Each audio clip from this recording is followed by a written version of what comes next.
shouting, and we have every single right to shout. Of course, without instigating hate, without instigating any violence, but we have the right to shout, and we have the right to speak the truth. Sadly, when these conflicts happen, we know that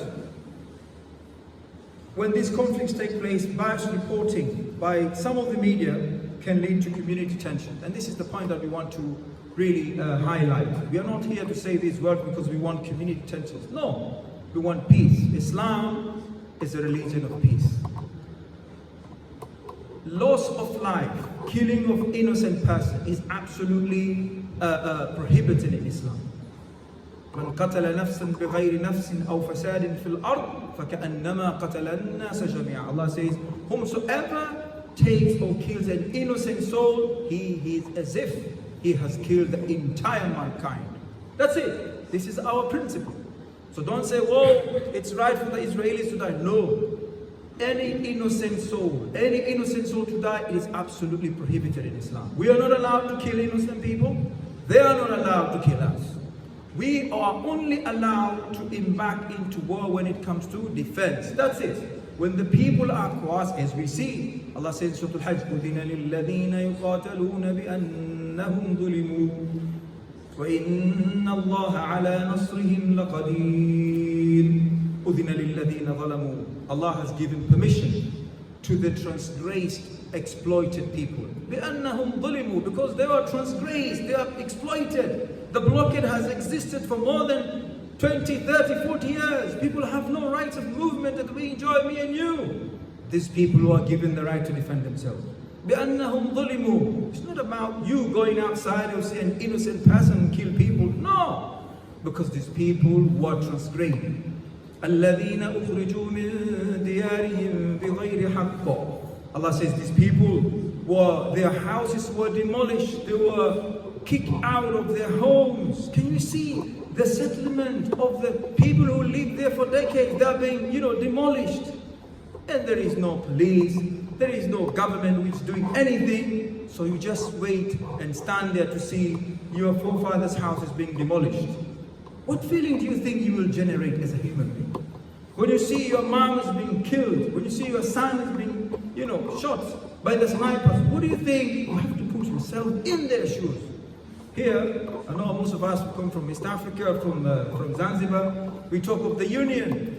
The Union, which is really, some people are considering as if it is like a colonial kind of union. The Tanganyika and Zanzibar Union. And people are really shouting, we want to breathe, we want our rights. You want your rights, and you've dedicated your entire life for that, to bring about redemption, Zanzibar freedom, Zanzibar redemption. Think about these people. These people are not even allowed to travel. And then here, when the people give the narrative, say, oh, but these Palestinians are always violent. Who told you that? These are decent people, man. Decent mothers, decent fathers, decent children. They want to enjoy normal life that me and you do. But they don't have that. And that's why they've tried the peace. Of course, they've tried the PLO, they've, put on their suits and everything. Since Yasser Arafat, Allah alhamd, they've tried all that. But it didn't work. What do you want them to do? So they were left by two options by the Israeli terrorist army. They were left by two options. One option is they have to accept that.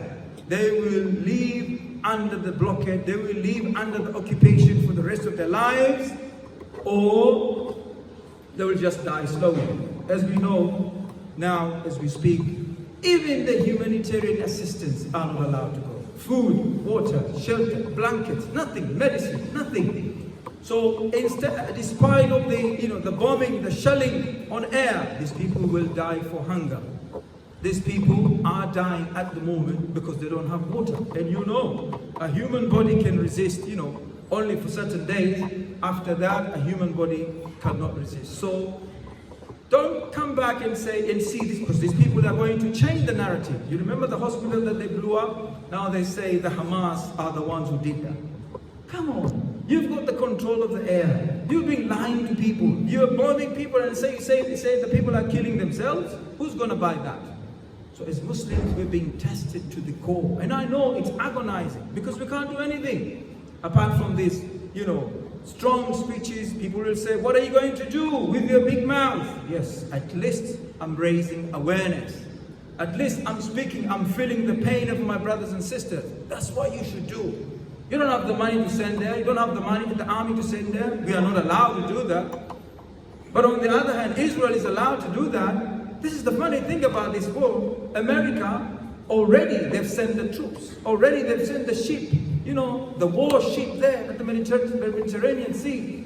Anybody who's supporting Palestinian is deemed as a terrorist. Can you see that?